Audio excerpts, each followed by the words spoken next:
فيكم. نحن نمثل دولة الإمارات العربية المتحدة، نحب نشكركم على استضافتكم لنا. أنا الطالبة عائشة أحمد، ميثا فارس، مريم شيبوب. ابتكارنا بعنوان هيتو إلكتريك جنريتور. والذي يميز مشروعنا أنه صديق للبيئة، ويساعد في حل مشكلة عالمية ويخفض من الحرارة التي تلوث البيئة. طريقة عمل مشروعنا هو عبارة عن حساس يلتقط الحرارة من عادم السيارة داخل دائرة كهربائية. يتم تحويل الحرارة إلى طاقة كهربائية تشحن البطارية الاحتياطية الموجودة في خلفية السيارة.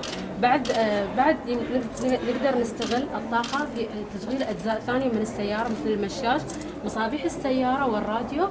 بنكون حافظنا على خفض درجة حرارة الجو الحارة، بنفس الوقت حافظنا على الوقت في تقليل الوقت في شحن بطارية السيارة. ما شاء الله عليكم. كم أعماركم أنتم؟ 17. ما شاء الله ما شاء الله، الله يوفقكم إن شاء الله، يوفقكم. يلا. شطار. يعطيكم العافية. الله يعافيك.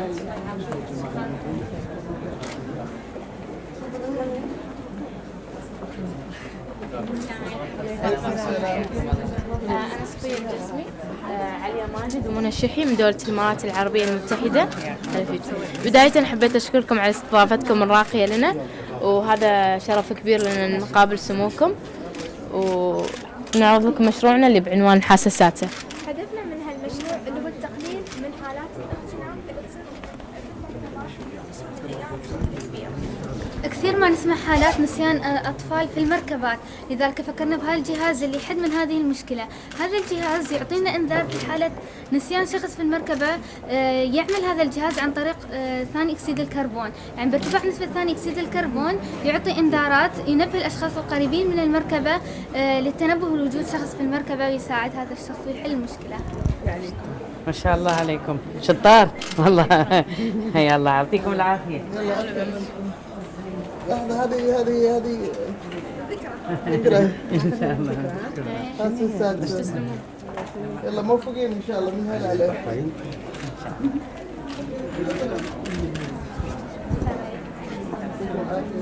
طبعا احنا مملكة البحرين، طالبة مروة الرحموزي وزميلاتي ليلى الشروقي طبعا احنا ابتكارنا اللي هو تحويل المخلفات الورقية إلى طابوق يكون عازل للحرارة بحيث يكون أفضل من الطابوق اللي احنا نستخدمه.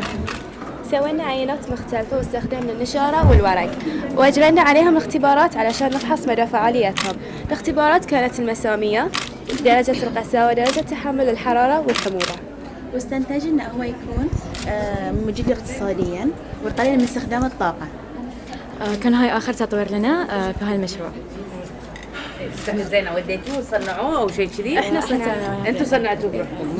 ما حد شرب ابتكاركم هذا؟ لا، بنساعدهم إن شاء الله. إيه إن شاء الله. لا خوش هذا الحين هذا ابتكار. الطابوق من نشارة الخشب. ايه الخشب تبين من النشارة. إيه. هذا من هذا الورق، الورق. إيه. زين، عازل للحرارة؟ أنا بشوف الثقل الحين. من الطابوق الأسود العادي اللي نستخدمه إيه. في البحرين أخف بوايد. إيه. شنو الفرق هذا عن هذا؟ هاي قلنا إنه سوينا اسمنت أسود إيه. وحطينا كنكري عشان يكون أقوى. ايه نطور حساساته. موفقين ان شاء الله. إن شاء الله. يعطيكم العافية. العافية عليكم. لا بس خوش مشروع ما شاء الله. هذا ريسايكلينج. جزاكم الله خير. تسلمين. جزاكم الله خير. جواكم الله. السلام عليكم عليكم ورحمة السلام. الله وبركاته. أعرفكم بنفسي، أنا طالبة صبان بالشمري، وزميلاتي الطالبة عائشة السعدون، طالبة إيمان حميد من مملكة البحرين مدرسة الاستقلال. اسم مشروعنا وترول اللي هو ووتر كنترول. احنا مشروعنا يهدف ان احنا نوجد طاقة بديلة ونظيفة وتكون اكثر كفاءة من الوقود الاحفوري، فبابتكارنا نخلي السيارة تمشي بالماء بدل لا، هذه بالبخار يعني عجيبة. العافية عليكم. بس كذي مو زين حق الكويت، لان احنا بنبيع بترولنا. هذا كل شوية مو كل يوم.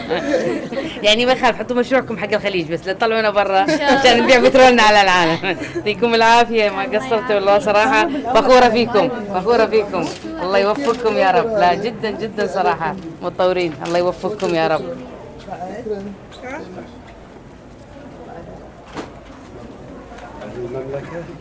ايه هلا والله، مرحبا، حياكم الله. مرحبا، هلا والله. تفضلوا. مشروعنا هو جهاز التحكم المائي. يهدف المشروع لتوفير كميات كبيرة من المياه والحفاظ عليها والحفاظ أيضا على الكهرباء. نحن نواجه عادة مشكلة الإسراف في المياه، بحيث عند فتح صنبور الماء الساخن يتدفق الماء البارد أولا لمدة زمنية معينة. صحيح. في هذه الحالة نهدر كميات كبيرة من المياه ونحن في حاجتها طبعا.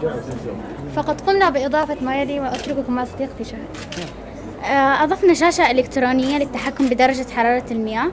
في الداخل أنبوب زائد عائد إلى السخان، مضخة إلكترونية لإرجاع المياه الباردة بواسطة الأنبوب، محبس كهربائي منع تدفق المياه، ترمومتر حساس لقياس درجة حرارة المياه. وأيضا الشاشة الإلكترونية للتحكم في درجة حرارة المياه، بحيث أنكم لا توازنوا بين المياه الساخنة والباردة. عشان ما نصرف ماي وايد على ما نضبط قصدك درجة الحرارة يعني. حلو. ممتاز كم ممتاز. عمركم انتم الان؟ أولى ثانوي. ما شاء الله. ان شاء الله الله يوفقكم ان شاء الله، الله يوفقكم ان شاء الله. تعودون تشاركون ان شاء الله بعد مرات ان شاء الله. ان شاء الله بس ما شاء الله ما شاء الله. نبي هالشكل ننزل وننزل بالتشجيع. الله يوفقكم ان شاء الله. شطار شطار. يا هلا.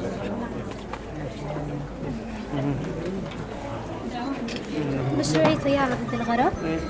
نظرا لازدهار الخسائر المادية والبشرية الناتجة عن السيول، من منطلق وصية الرسول صلى الله عليه وسلم الذي وصى بحفظ الأرواح بشتى الوسائل الممكنة، خطرت ببالي هذه الفكرة.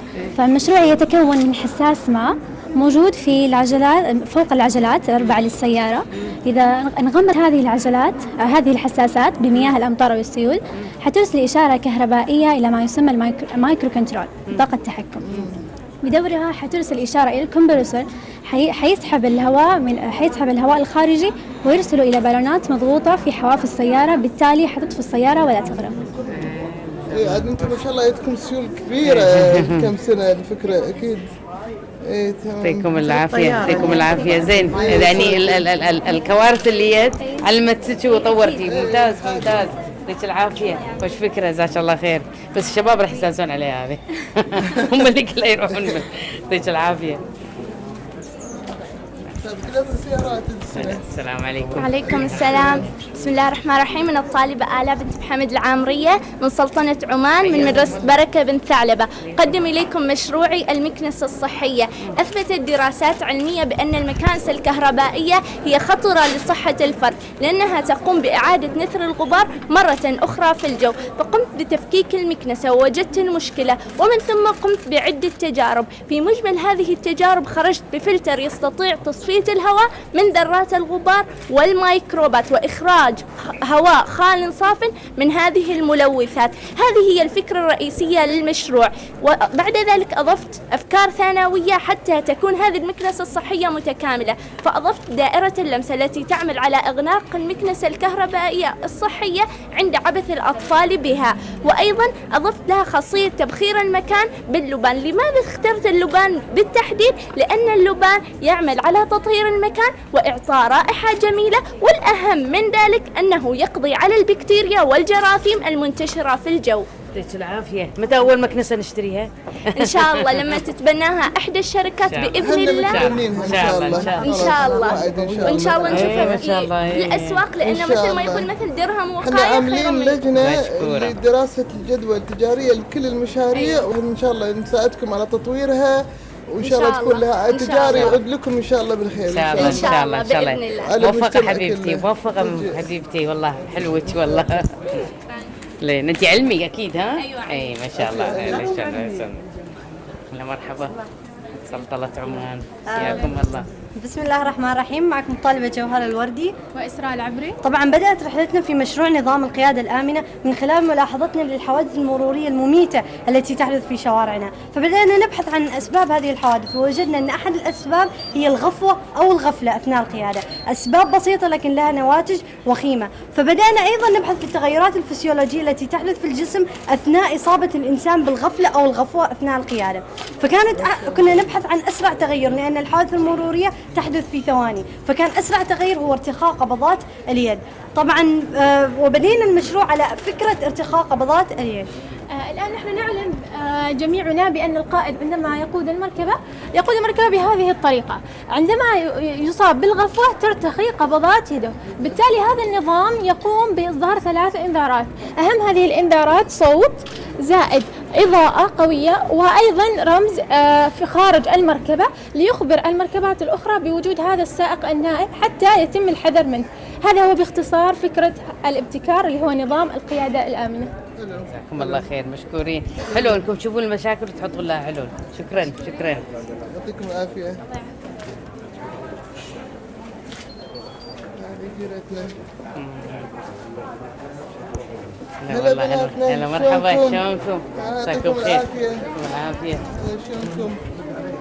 تعلمونا عن مشروعكم؟ مشروعنا أول علمونا أساميكم. أمل الدوسري. أفنان الكندري. يا هلا. حياكم الله. مشروعنا يحل عقبة تواجه فئة ذوي الاحتياجات الخاصة عامة، وهي صعوبة الدخول إلى دورة المياه والحاجة إلى مساعد من الأهل أو الخادمة. فإحنا فكرنا ليش ما نضيف تعديلات على كرسينا المتحرك، بحيث إنه حتى لو طلعنا للناس يكون هو كرسي طبيعي وعادي، ودورة المياه هو المساعد الأول والأخير لنا. هي التعديلات أن قاعدة الكرسي الأساسية تكون متكونة من قطعتين. القطعة الأولى مفتوحة فتحة بيضاوية الشكل على شكل فتحة كرسي الحمام. القطعة الثانية تسد هذا الفراغ بحيث أنها ما تظل مفتوحة. الكرسي راح يرد على كرسي الحمام يكون تحته مباشرة، وعند الانتهاء ترجع القطعة مكانها تنزلق طبعا، وبعدين عند الانتهاء ترجع. بعد ضفنا خزان ماء بحيث ان اللي شوية عندهم إعاقة صعبة شوي وما يقدرون يوصلون للماء، هو يكون فيه ماء راح يوصل لهم إياه. جزاكم الله خير ان شاء الله. جزاكم الله خير ان شاء الله على فكرة عليكم. هم اخذوا المركز الاول على الكويت ما شاء الله، على المدارس كلها يعني ما شاء الله، ويستحقون الشيء هذا.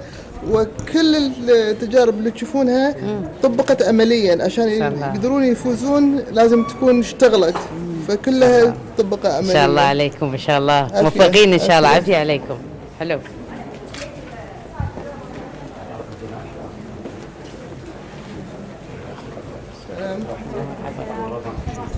مشروع روبوت تنظيف الشواطئ. تقوم فاطمة شريدة العازمي من الكويت طبعا. فكرتي هي مشروع روبوت تنظيف الشواطئ. تقوم فكرة المشروع على ابتكار روبوت ينظف الشواطئ، يزيل المخلفات الموجودة على الشاطئ نفسه والمدفونة تحتها. هو طبعا راح يريح العامل من انه ينظف. العامل طبعا راح يشيل بس الوسخ اللي موجوده على الشاطئ، اما هذه راح تشيل الوسخ اللي موجوده تحت الرمال والموجوده فوق الشاطئ. طبعا اذا استطعنا ان نوفر هذا الجهاز ممكن ان نوفر الوقت والجهد والطاقه والمال، ونساهم في المحافظه على البيئه والوقايه من الامراض، نحميهم من الامراض. راح يسبب تحقيق الامان المجتمعي، وهذا كبروتوتايب عادي. طبعا بتكون الكاميرا مو هني مكانها، بس هذا كبروتوتايب. بتكون إن شاء الله الكاميرات على الشاطئ، إذا كانت موجودة على الشاطئ بيكون فيها بصمة وجه. بصمة الوجه هذه راح تشوف الشخص اللي قط الوسخ على الشاطئ، أول ما تشوفه راح تصوره. أول ما تصوره راح الروبوت نفسه راح يعطي ضوء أحمر. أول ما يعطي ضوء أحمر شنو راح يصير؟ تنزل المخالفة 500 دينار كويتي على اللي قط الوسخ. شاطرة لازم تساعد. لا ممتاز. اليوم حتى يعني إذا شافوا الناس مخالفات وكذي راح تقلل إنه يقطون الوسخ على الشاطئ نفسه. هذا أول شيء. ثاني شيء بيكون في تحديد الGPS. أول ما يمتلي الروبوت نفسه، أول ما ينظف ويمتلي راح يعطي ضوء أخضر. الضوء الأخضر هذا أول ما يشوفه يمتلي يفرز المخلفات اللي موجودة على الشاطئ، راح يفرزها بمكانها. بعدين يجمع كل المخلفات يوديها حق مكان أساسي لجمع المخلفات اللي هو القمامة. وبعدين راح يشتغل طبعا عن الطاقة الشمسية وبطارية الشحن. بطارية الشحن إذا اشتغلت بالليل فالطاقة الشمسية تشحن بطارية الشحن. هذا شكل عام. في النظرة المستقبلية إن شاء الله راح تكون فيها المجسات اللي هو يخليها تبتعد عن البحر، يعني يعرف الروبوت إن مسار البحر ما يدخل فيه بس يمشي في الشاطئ. وأيضا راح تخليه يبتعد عن الصخور الكبيرة، يعني ما يروح صوبها. وإن شاء الله راح نسوي في النظرة المستقبلية يحطها في المخيمات عندنا بالديرة. في بعضهم ما يروحون المخيمات عشان مكان كبير وكذي ما يقدرون ينظفون عدل، فإن شاء الله بتكون مخيمات وحدائق. يلا عندكم دار الابتكار، داوموا فيها وسووا اللي تبونه هناك ان شاء الله. مشكورة حبيبتي، موفقة.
أعوذ بالله من الشيطان الرجيم. بسم الله الرحمن الرحيم. الرحمن علم القرآن خلق الإنسان علمه البيان. الشمس والقمر بحسبان والنجم والشجر يسجدان والسماء رفعها ووضع الميزان. صدق الله العظيم. السلام عليكم ورحمة الله وبركاته، وأسعد الله مساءكم بكل خير. معالي وزير الشؤون الاجتماعية والعمل، وزير الدولة لشؤون التخطيط والتنمية، الأستاذة هند صبيح براك الصبيح، ممثلة حضرة صاحب سمو أمير البلاد حفظه الله ورعاه، الشيخة فادية سعد العبد الله الصباح، أصحاب المعالي والسعادة، حضرات السيدات والسادة. مسابقة ابتكار الكويت في نسختها الخامسة تجمعنا في هذا المساء الطيب، لنكون الأقرب إلى إبداعات العقول تحفزنا لها سيدة جبلت على العطاء من أجل النماء، ألا وهي الشيخة فادية سعد العبد الله، ابنة الأجاويد التي تعمل من خلال مسابقتها على الوفاء والإخلاص في السعي لجميل الإنجاز.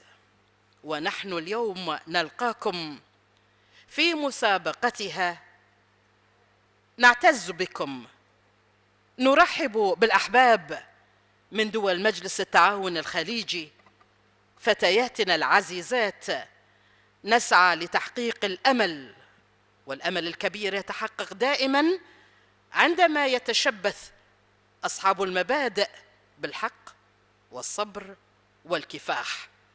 لكم أكرر الترحيب، على أمل أن تقضوا معنا وقتا ممتعا في هذا المساء الطيب عندما نتلاقى مع هذه الوجوه الطيبة. الآن كلمة ممثل راعي الحفل، معالي وزير الشؤون الاجتماعية والعمل، وزير التخطيط والتنمية، الأستاذة هند صبيح براك الصبيح، فلتتفضل.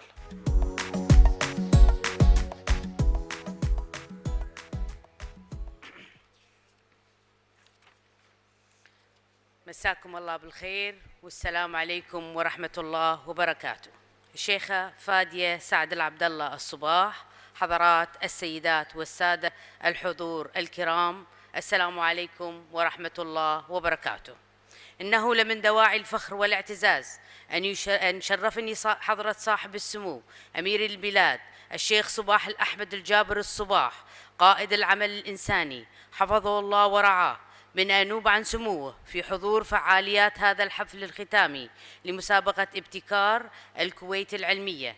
هذه المسابقة العلمية المميزة التي يترأس مجلس إدارتها الشيخة فادية سعد العبد الله السالم الصباح، والتي انطلقت فعالياتها أول مرة عام 1999 وسارت في مدارج التطور والتجديد عاماً بعد عام، لتشمل دول مجلس التعاون الخليجي في عام 2011، وتحولت عام 2014 إلى مبادرة كبرى من القائمين عليها للتركيز على تنمية القدرات العلمية لطالبات الكويت في المرحلة الثانوية بالتعليم العام، وذلك بالتعاون مع إدارة الأنشطة الطلابية والتوجيه العام للعلوم في وزارة التربية. وتم إبرام مذكرة تعاون علمي بهذا الشأن حرصاً على تحقيق الأهداف التي يتطلع إليها القائمون على هذه المسابقة المميزة. ولقد خطت المسابقة هذا العام في دورتها 22 خطوة مهمة في مسار التجديد والتطوير، حيث أصبحت المشاركة هذا العام عبر الموقع الإلكتروني للمسابقة وكذلك التحكيم. وهنا نحن نشارك القائمين على هذه المسابقة الاحتفال بنتائج التصفيات النهائية للمدارس أجمع. حضرات الأخوة والأخوات، إن تشجيع الفتيات على التميز في التخصصات العلمية وتعزيز البعد الثقافي والمعرفي لدى الفتيات يسهم إسهاما كبيرا في الكشف عن المبدعات والموهوبات في هذه المجالات الحيوية، ويساعد على تطوير قدراتهم العلمية والعملية ورعايتهن أفضل رعاية. وهذا ما يحقق لوطننا العزيز الخير كل الخير، وما يدل على تمثل الرؤى السديدة والتوجيهات السامية التي تعبر عنها كلمات حضرة صاحب السمو الأمير حفظه الله ورعاه في قوله: لا جدال في أن ثروتنا الحقيقية تكمن في شبابنا، فهم أصحاب الحق الذي لا ينازع في العلم والمعرفة المتقدمة، ولهم الحق كله في تحصينهم بتعليم ديننا الحنيف ومواريثنا الأخلاقية الفاضلة. وقول سموه: وهم محور أي تنمية وغايتها ووسيلتها، والتنمية الحقة هي التي تتخذ من الإنسان محورا ومن العلم سبيلا ومن الإخلاص دافعا. الأخت الفاضلة الشيخة فادية سعد العبد الله الصباح، حضرات الأخوة والأخوات المسؤولين عن المسابقة، الحضور الكرام، إنني أتوجه بكل الشكر والتقدير لكل من أسهم في تحقيق هذا النجاح الذي نحتفل اليوم بثماره، مجلس إدارة المسابقة ولجان التحكيم والإشراف والمتابعة من الجائزة ووزارة التربية، وادعو الله تعالى أن يكتب لهم التوفيق في المضي قدما بأعمال هذه المسابقة التي تستهدف رعاية الابتكار والإبداع لدى الناشئات من أبناء وطننا العزيز ودول مجلس التعاون، وإلى المزيد من الإنجاز والتميز. والسلام عليكم ورحمة الله وبركاته.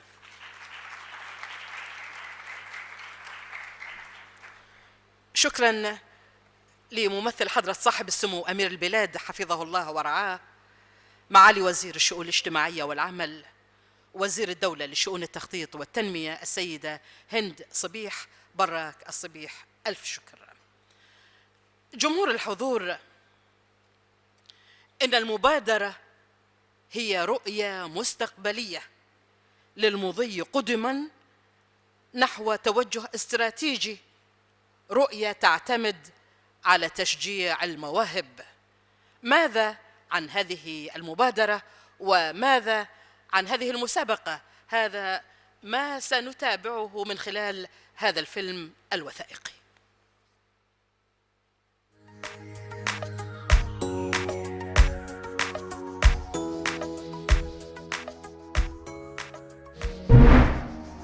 ابتكار منا إلينا ينمي مداركنا، إن أنجزنا خدمنا نهوض بلادنا، قدمنا نغني بروح الإثار، نخطط ليوم به الانتصار، فكان القرار كلنا ابتكار، وهبنا بعقل من رب جليل، به ندري كل علم والمستحيل، فكان الخيار إلى الابتكار، فجئنا نجدد عهدا لنا، ونرقى بعلم يسمو بنا إلى الافتخار، فصرنا ابتكار. ابتكار منا إلينا ينمي مداركنا، إن أنجزنا خدمنا نهوض بلادنا. إمارات يا نجمة الملتقى، على العهد أنت يا فخر الإباء، يا فخر الديار، كلنا ابتكار، عشقنا العلم عشقنا اليقين، وجئنا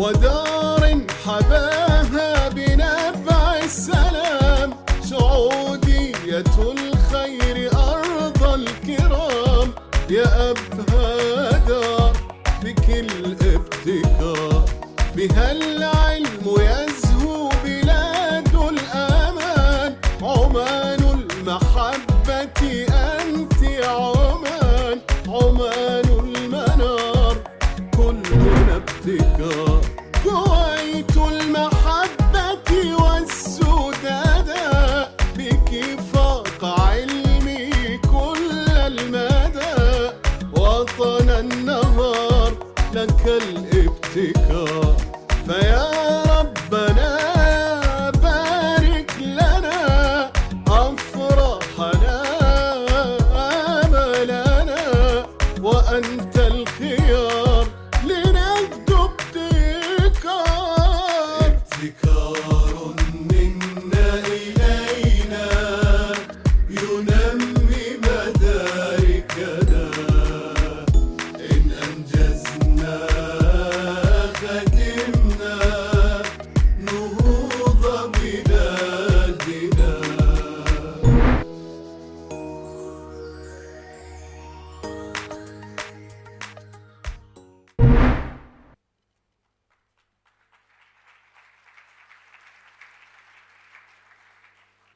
إنها ابنة الكويت التي رأت من خلال ترأسها لهذه المبادرة أن يكون هناك فتيات من بنات هذا الوطن اللي يحبون الكويت ويسعون من أجل تنميته، فكان لها ما أرادت.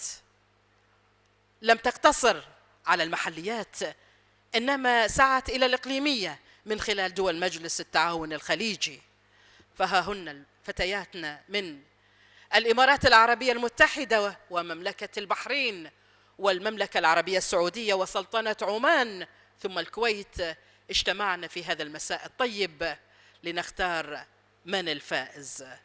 أهلا بها. الكلمة الآن لراعية المبادرة الشيخة فادية السعد العبد الله، فلتتفضل.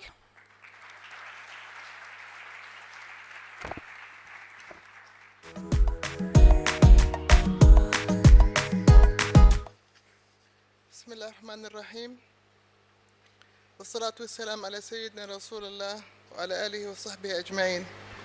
السيدة هند براك الصبيح، ممثلة حضرة صاحب السمو أمير البلاد حفظه الله ورعاه، أصحاب المعالي والسعادة، حضرات السيدات والسادة، السلام عليكم ورحمة الله وبركاته.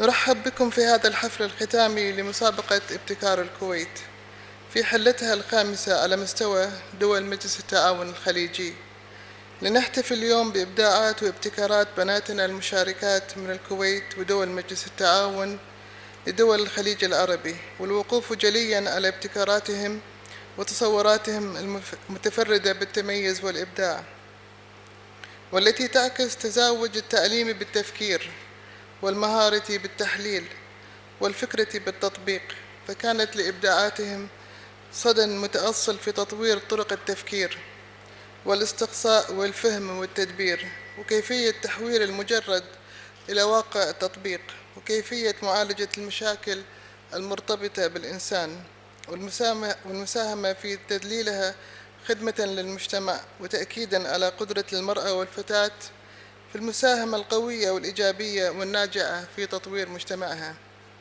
إن الأعداد الهائلة من النساء اللواتي ساهمن في بناء الحضارة الإسلامية ليس بوسعنا أن نستوعبهن جميعاً في عدة أسطر، فالشريعة الإسلامية قد أكدت على دورهم المحوري في صناعة الحضارة وقيادة الواقع، حيث يصغر الأثر التاريخي بشواهد عن مساندة المرأة للرجل من منطلق مبدأ المساواة وليس التساوي في بناء الحضارة وتعمير الكون، فنجحت كحاكمة وقاضية ومحاربة وقائدة للجيوش ومحتسبة وفقيهة، كما يرجع لها الفضل الكبير في عصرنا الحديث في إعادة ترتيب المفاهيم الإنسانية فبالأمس القريب استطاعت الشابة ملالة يوسف والتي لا يتجاوز سنها 17 عاماً أن تلفت إنظار العالم لقضية حق الفتيات بالتعلم في باكستان. في مسعاها النضالي حازت على تعاطف العالم وعلى جائزة نوبل للسلام كعرفان عالمي على دورها الريادي في التحسس قضية الفتيات وتعليم الفتيات داخل بلدها. والنماذج كثيرة وعديدة لفتيات ركبوا سفن القيادة ليرسوا بها في بر الأمان والاستقرار، وهذا إن دل فإنما يحيل إلى قوة المبادئ والإصرار على تحقيقها والإلحاح في طلبها. واليوم في جمعنا المبارك هذا سنشهد تميز الفتاة والمرأة في مجال الإبداع والابتكار، والذي يعتبر سلاح القرن والعشرين. وفق هذا الطرح نجدد تأكيدنا على مبادئ ابتكار الكويت في الماضي قدما في ترسيخ طرح تشجيع الإبداع والابتكار وتبنيه في المراحل المتوسطة والثانوية حتى تكتمل أسسه وتتفرع منه أغصان العطاء، لتميز بناتنا بجودة الطرح وبلاغة الفكر والعمل. في نهاية هذه الكلمة لا يسعني أن أتقدم بكثير الشكر والإجلال والتقدير لحضرة صاحب السمو أمير البلاد حفظه الله ورعاه القائد الإنساني على تشجيعه لهذه المبادرة برعايتها السنة الخامسة على التتابع الذي كان له أكبر الأثر في هذا الإنجاز. والسلام عليكم ورحمة الله تعالى وبركاته.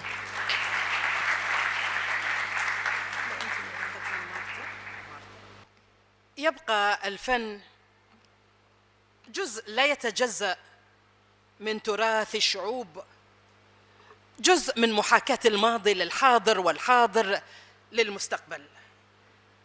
الآن مع فقرة فنية بعنوان الرسم على الرمال يقدمها الفنان هشام عطية.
أسباب تخلف الأمم كثرة الجدل وقلة العمل، فاستبدلوا الجدل بالعمل، والتفرقة بالتكاتف، والخلاف بالتسامح. ولنعلم بأن العمل عبادة، وبأن وطننا بحاجة إلى كل عمل دؤوب، وليكن رائدنا في حب الوطن العمل المخلص والقول الصادق والإيثار الواضح لوطننا الكويت الذي لم يبخل على أبنائه بشيء. كويت المحبة والسدادة بك فاق علمي كل المدى، وطن النهار لك الابتكار. كويت المحبة والسدادة بك فاق علمي كل المدى، وطن النهار لك الابتكار.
وقل اعملوا فسيرى الله عملكم ورسوله والمؤمنون، فلتتضافر كل وجودنا ولتتلاقى كافة سواعدنا ولتتوحد جميع صفوفنا من أجل بناء كويت المستقبل التي سيكون للشباب رجالا ونساء دور رئيسي فيها، كويت المحبة، كويت الوفاق، كويت الأخاء والسلام وسيادة القانون، كويت الحرية والديمقراطية والرخاء والازدهار الذي يعم أهلها جميعا.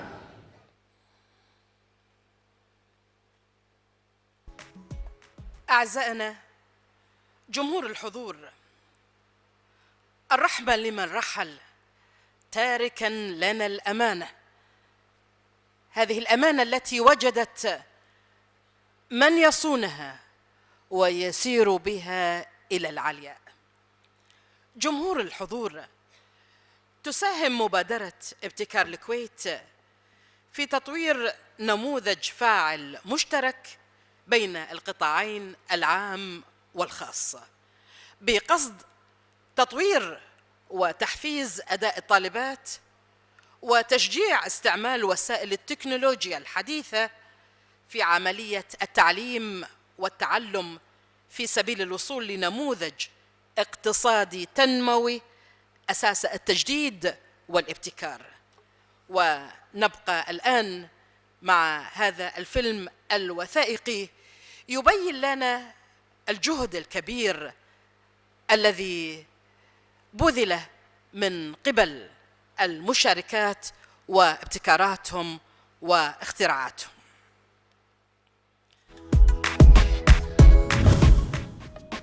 إمارات يا نجمة الملتقى. ابتكارنا عبارة عن جهاز يحمل عنوان الحاسة السادسة. فالأصم يمكنه رؤية الإنذار الضوئي، والأعمى يمكنه سماع الإنذار الصوتي. وهو عبارة عن جهاز يحافظ على الأرواح بحيث أنه يعطي إنذار صوتي ورقمي في حال زيادة نسبة ثاني أكسيد الكربون وانخفاض الأكسجين في المركبات. ابتكارنا بعنوان هيتو إلكتريك جنريتور هو عبارة عن جهاز يحول الطاقة الحرارية إلى طاقة كهربائية.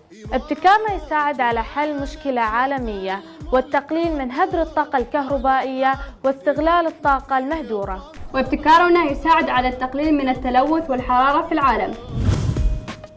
عشقنا العلم، عشقنا اليقين، وجئنا بعزم من البحرين.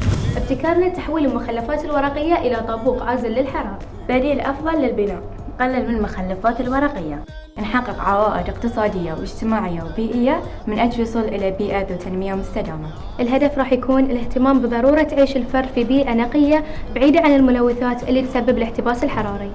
ابتكارنا عبارة عن وترول وهو وقود الماء. مشروعنا يهدف إلى إيجاد طاقة بديلة ونظيفة للوقود الأحفوري ويكون أكثر كفاءة ووفرة. لذا كانت رؤيتنا نحو بيئة نظيفة خالية من ملوثات الوقود الأحفوري، ودار حباها بنبع السلام. ابتكارنا سيارة ضد الغرق مع تزايد حالات الوفيات والغرق، ومن منطلق وصية الرسول صلى الله عليه وسلم الذي وصى بحفظ الأرواح وحمايتها بشتى الوسائل الممكنة، تبادرت إلى ذهننا هذه الفكرة. آلية الابتكار عبارة عن حساسات ماء موضوعة في أعلى عجلات السيارة. إذا انغمرت هذه الحساسات بالمياه تقوم بإرسال إشارة كهربائية إلى الكمبرسور الذي يقوم بدوره بضخ الهواء إلى بدانات الطفو، وبذلك تطفو السيارة ولا تغرق. اسم الابتكار هو جهاز التحكم المائي. يهدف المشروع إلى توفير هدر كميات كبيرة من المياه الغير مرغوب فيها عادة عند فتح صنبور الماء الساخن. مكونات هذا الجهاز عبارة عن شاشة إلكترونية للتحكم في درجة حرارة المياه، وفي الداخل أنبوب زائد عائد للسخان لإرجاع المياه الباردة مرة أخرى، ومضخة هيدروليكية لإرجاع المياه الباردة، وترمومتر حساس لقياس درجة حرارة المياه. بها العلم يزهو بلاد الأمان. مشروعي عبارة المكنسة تقوم بتنظيف المكان وتحجز بداخلها ذرات الغبار والميكروبات وتقضي عليها وتخرج هواء خاليا من ذرات الغبار والميكروبات. هناك أفكار ثانوية أضفتها للمكنسة الصحية مثل دائرة اللمس، والتي تعمل على إغلاق المكنسة الصحية عند عبث الأطفال بها. بالإضافة إلى ذلك هذه المكنسة الصحية تقوم بتبخير المكان باللبان. لماذا؟ لأن اللبان يعمل على تطهير المكان ويعمل على القضاء على الجراثيم والبكتيريا المنتشرة في المكان. مشروعنا هو نظام القيادة الآمنة الذي يهدف على إيقاظ سائق المركبة أثناء إصابته بالغفوة أو الغفلة أثناء القيادة. قمنا بإجراء العديد من الدراسات، إحداها دراسة خاصة لسائقي الباصات والشاحنات، والأخرى دراسة خاصة للأطباء وكل من له علاقة بمجال الطب. من خلال ملاحظتنا اليومية للحوادث المرورية التي تحدث في شوارعنا، قمنا بإنتاج مجموعة من الأفكار كفكرة نظام التنبيه وفكرة الصندوق الأسود. وكما نعلم في التنفيذ تتحول الفكرة إلى واقع، والتنفيذ يحتاج إلى حصر معلومات وتجريب وتطوير والحصول على نتائج. وكان الهدف في بداية التنفيذ هو صنع دائرة كهربائية تجعل الجسم كموصل كهربائي. كويت المحبة والسدادة بكفاح. مشروعي يتكلم عن روبوت تنظيف الشواطئ، يعني تحقيق التوازن البيئي على ابتكار روبوت تنظيف الشواطئ من المخلفات سواء الظاهرة على السطح أو المدفونة تحتها. الوقت والجهد للروبوت راح يكون أحسن وأسهل من العامل. أيضا هدف المشروع هذا المساهمة في إيجاد وسيلة للحفاظ على الشواطئ، وأيضا التقليل من التكلفة المادية. إذا استطعنا أن نوفر جهاز روبوت تنظيف الشواطئ في عملية التنظيف فسوف نوفر الوقت والجهد والمال ونساهم في المحافظة على البيئة والوقاية من الأمراض. نحن نؤمن بأن الحاجة هي أم الاختراع، فكان مشروعنا نابع من حاجتنا كفئة ذوي الاحتياجات الخاصة. مشروعنا هو إضافة أجزاء بسيطة على الكرسي المتحرك لتمكننا من الدخول إلى دورة المياه بكل استقلالية وخصوصية تامة ودون الحاجة إلى مساعدة الغير. مشروعي هو كرسي متحرك يحقق استقلاليتي ويحفظ خصوصيتي، وهذا المشروع يساعد فئتنا وفئة ذوي الاحتياجات الخاصة، ولكن أيضا يساعد أصحاب العمليات الحرجة في المستشفيات.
تابعت الأسماء وتابعت أيضا الدول المشاركة من دول مجلس التعاون الخليجي وأيضا بناتنا الطالبات. والآن تتفضل ممثلة حضرة صاحب السمو معالي السيدة هند الصبيح وزير الشؤون الاجتماعية والعمل وزير الدولة لشؤون التخطيط والتنمية، وأيضا الشيخة فادية السعد العبد الله رئيسة المبادرة لتكريم اللجان المشاركة والمشاركين في مبادرة هذا العام.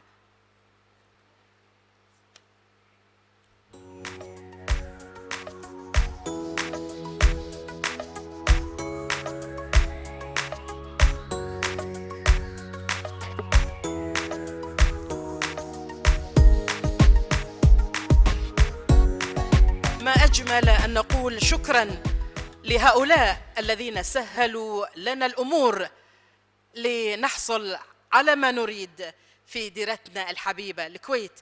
التكريم لمعالي السيدة هند الصبيح وزير الشؤون الاجتماعية والعمل وزير الدولة لشؤون التخطيط والتنمية ممثل حضرة صاحب السمو.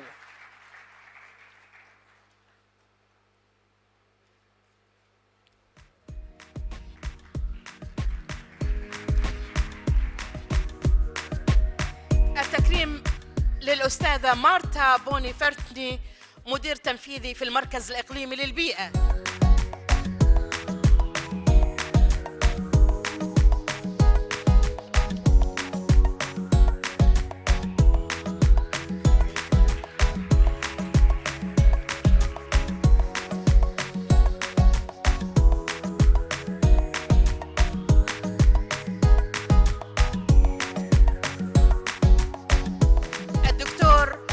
عدنان شهاب الدين المدير العام لمؤسسة الكويت للتقدم العلمي.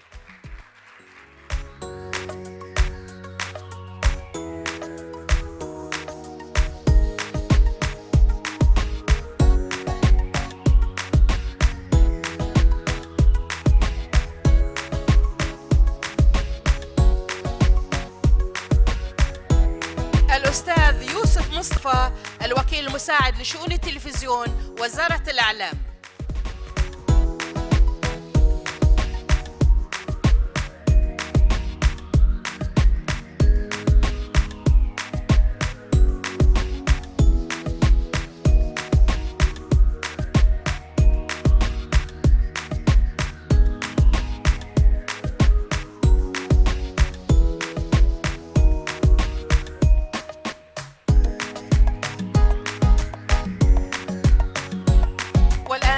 موصول للجنة التحكيم دكتورة ليلى جاسم عبد الرحمن هزيم من مملكة البحرين.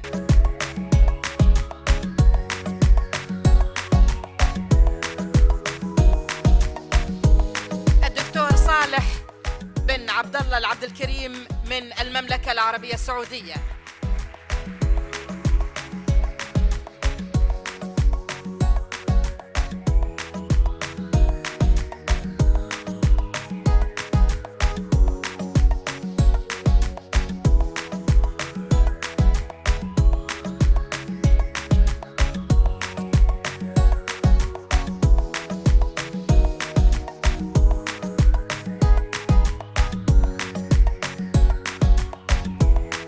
دكتور علي الكندري من دولة الكويت.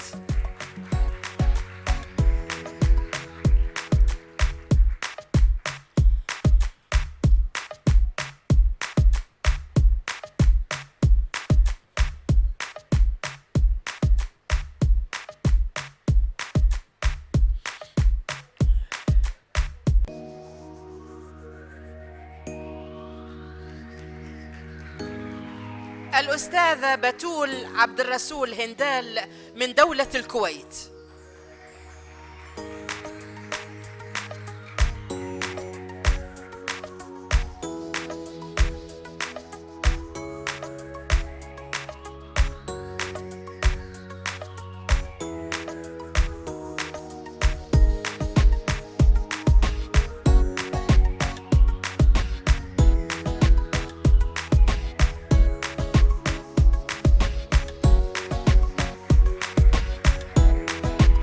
جاء الآن دور تكريم رؤساء الوفود والمشرفات اللي دائما نقول لهم أهلا وسهلا بكم في بلدكم الثاني بل الأول الكويت. بنات زايد من دولة الإمارات العربية المتحدة، رئيسة الوفد الأستاذة مريم حسين الرفاعي.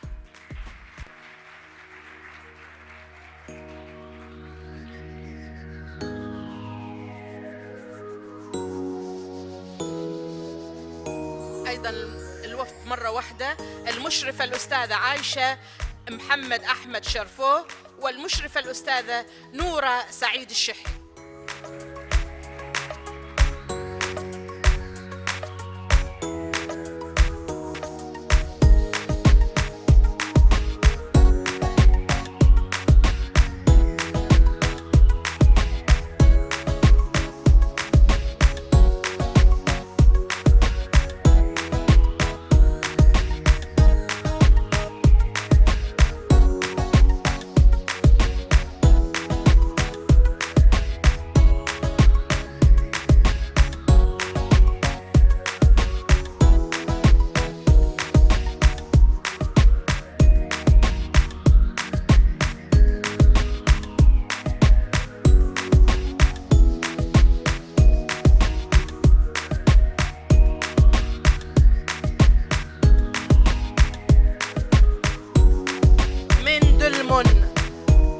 العذاري، من المحرق، من المنامة، من أهل المشموم، من أهل الحلوى البحرينية، من مملكة البحرين.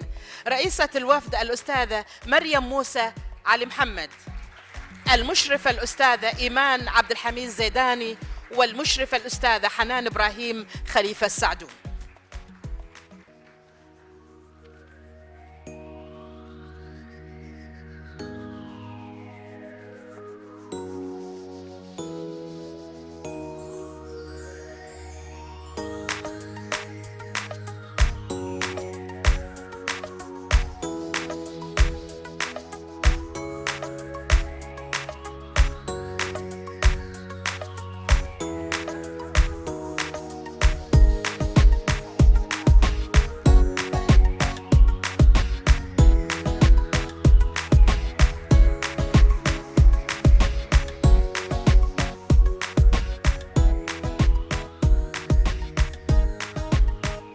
المملكة العربية السعودية من أرض الحرمين، رئيسة الوفد الأستاذة شيخة بنت مقرن الشيخ، المشرفة الأستاذة مها بنت بكر، والمشرفة الأستاذة لولا أحمد سريع.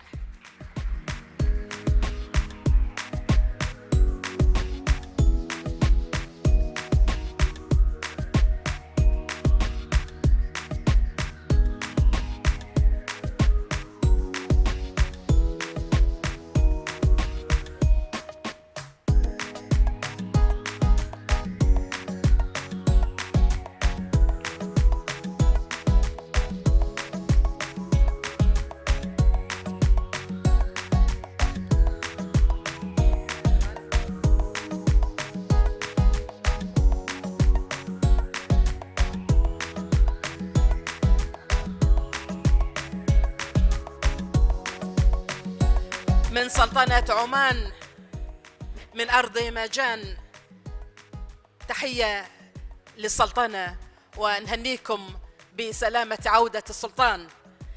رئيسة الوفد الأستاذة ثريا بن سيف بن محسن العامرية، نائب الرئيس الأستاذ نبيل بن سيف بن مطر الحبسي، المشرفة الأستاذة فهيمة بن سالم بنت حمد الحسنية، المشرفة الأستاذة فاطمة بنت محمد بن خميس العجمية.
من دولة الكويت التكريم موصول للأستاذة منى الفريح، مدير الأنشطة الطلابية وزارة التربية،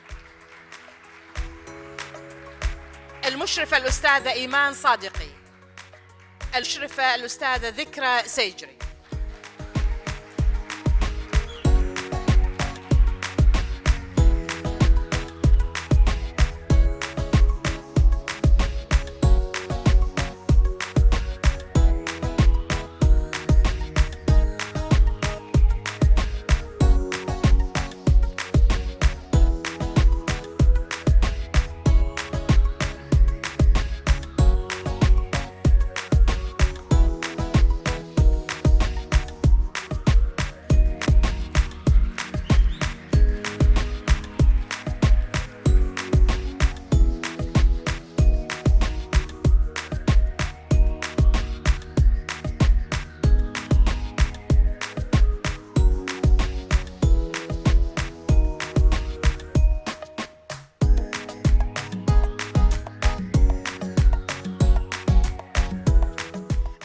أما الآن هذا ما وصلنا لا المركز الثالث ولا الثاني ولا الأول.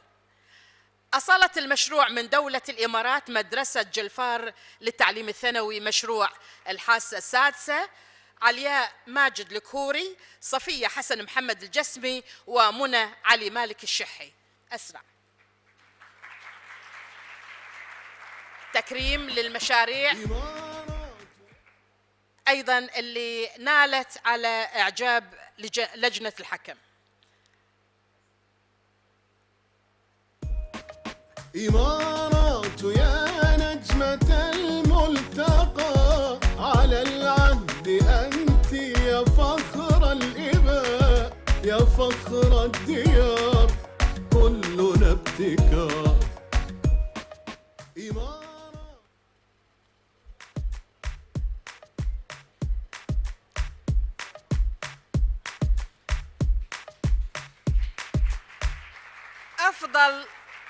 أفضل عمل جماعي كان من نصيب المملكة العربية السعودية، مدرسة الثانوية الأولى اللي هي سيارة ضد الغرق، رفاء بنت محمد جعفري وفاطمة بنت محمد جعفري أختها خوات. ودار حباها بنبع السلام، سعودية الخير أرض الكرام، يا أبها دار بكل ابتكار.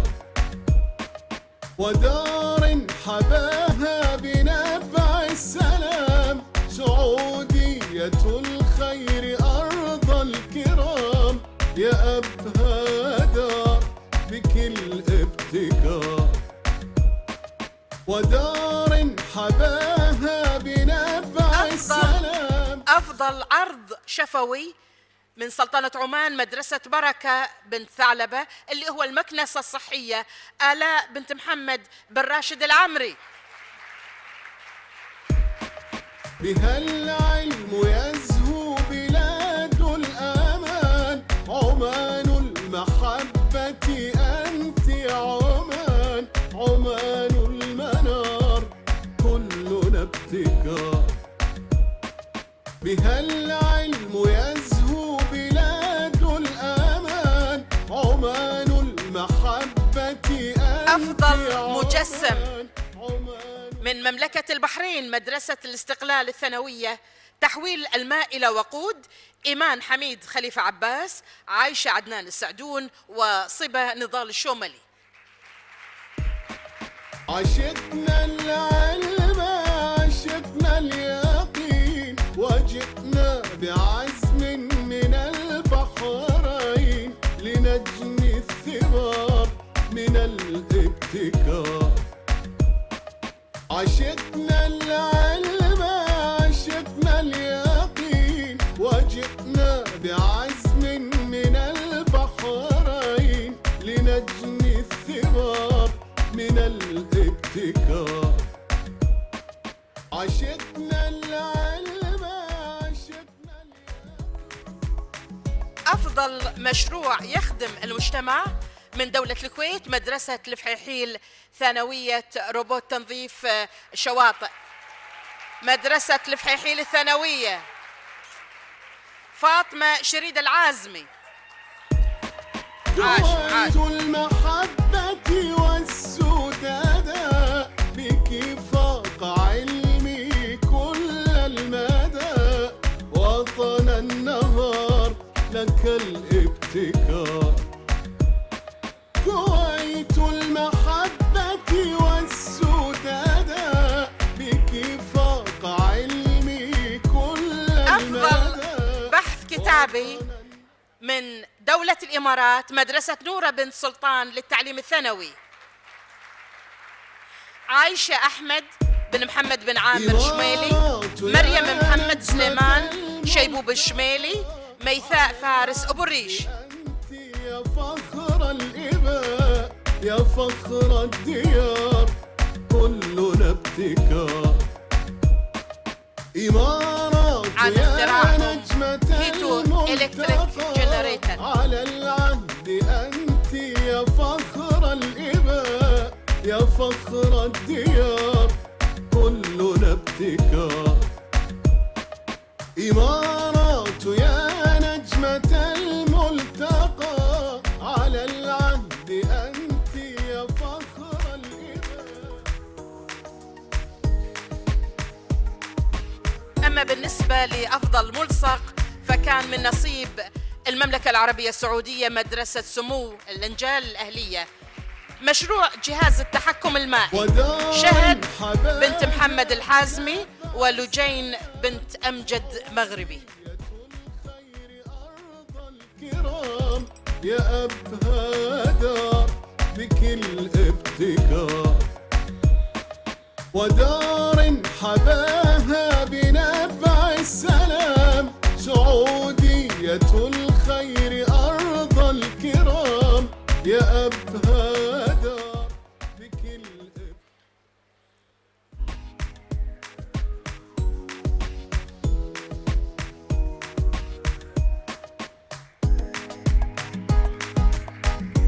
الآن مثل ما يقولون نأتي للجد والجد بالضبط. المركز الثالث يا ترى منو في اعتقادكم؟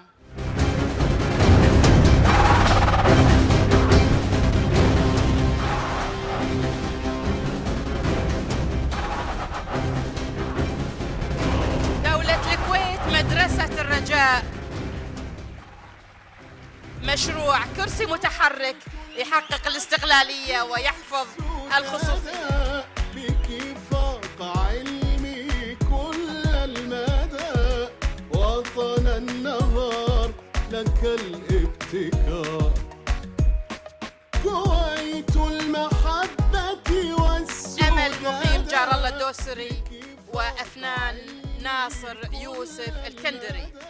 مدرسة الرجاء مشروع كرسي متحرك يحقق الاستقلالية ويحفظ الخصوصية. المحبة والسوداء، بك فاق علمي كل المدى، وطن النهار لك الابتكار، كويت المحبة والسوداء، بك فاق علمي كل المدى، وطن النهار لك الابتكار، كويت المحبة والسوداء، بك فاق علمي كل المدى، وطن النهار لك الابتكار، كويت المحبة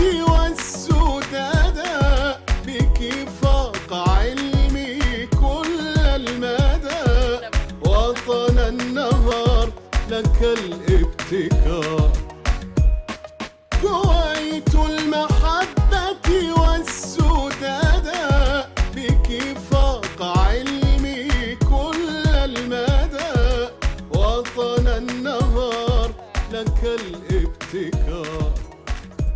نكمل. الآن تتجه العيون لمعرفة المركز الثاني. يا ترى منو اللي حصل على المركز الثاني؟ يلا يا ابتكار.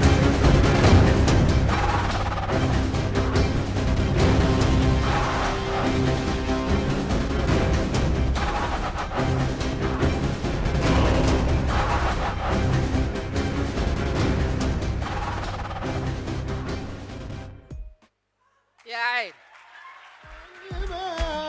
مملكة البحرين وجئنا بعزم مدرسة الحد الثانوية مشروع تحويل الورق إلى طابور. نجمة ناجي شروقي، مروة موسى الطهمازي، هاجر عبد القادر الخاجة، ولولوة إبراهيم زويد. مملكة البحرين بعزم من البحرين لنجني الثمار من الابتكار، عشقنا العلم عشقنا اليقين، وجئنا بعزم من البحرين لنجني الثمار من الابتكار، عشقنا العلم عشقنا اليقين، وجئنا بعزم من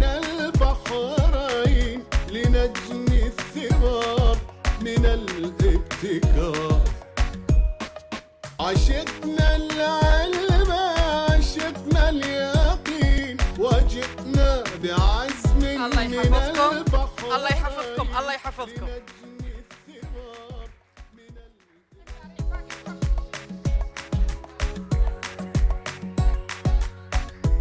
المركز الأول يا ترى منو؟ أسمع صوتكم.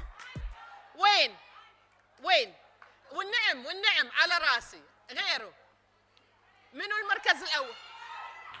وين؟ شوف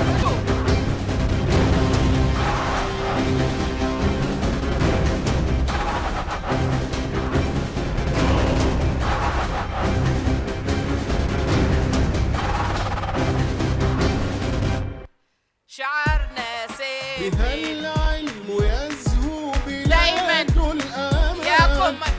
ياكم العماني شعرنا سيفين والخنجر عمانية كما تقولون. شعرنا شنو؟ شعرنا يا أهل عمان سمعوني شعرنا سيفين والخنجر عمانية هكذا يقولون بالمركز الأول. مدرسة حيل العوامر، مشروع نظام القيادة الآمنة، إسراء بنت سعد الله بن عبد الله العبرية، وجوهرة بنت حمود بن ناصر الوردية من سلطنة عمان.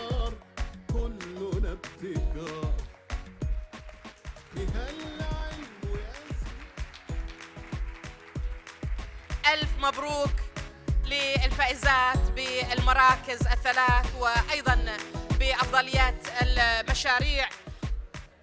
صورة جماعية للجميع، خليكم لجميع المشاركات ولجنة التحكيم، صورة جماعية.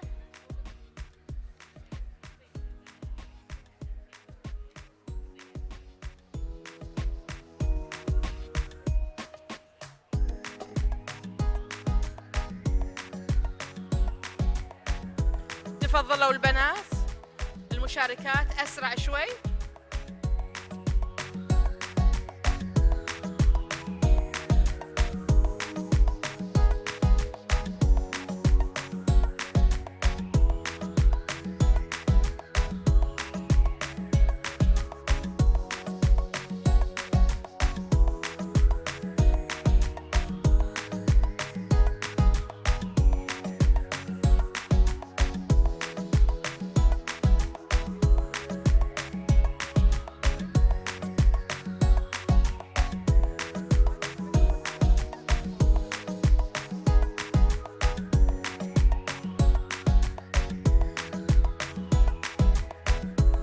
شكرا لممثل راعي الحفل معالي وزير الشؤون الاجتماعية والعمل وزير التخطيط والتنمية الأستاذة هند صبيح براك الصبيح.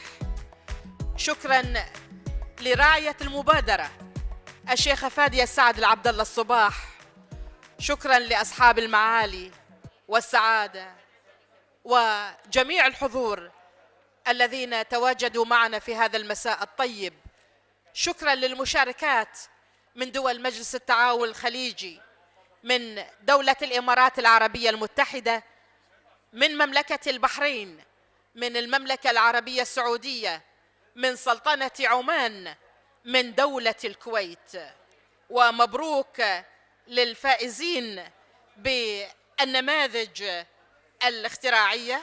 وأيضا شكرا لأصحاب المراكز الثلاث، في المركز الثالث دولة الكويت، في المركز الثاني مملكة البحرين، وفي المركز الأول سلطنة عمان.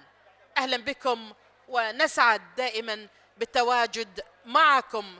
كل عام والجميع بألف خير، كل عام وبلدنا تزهو بالأمن والأمان. والسلام عليكم ورحمة الله وبركاته.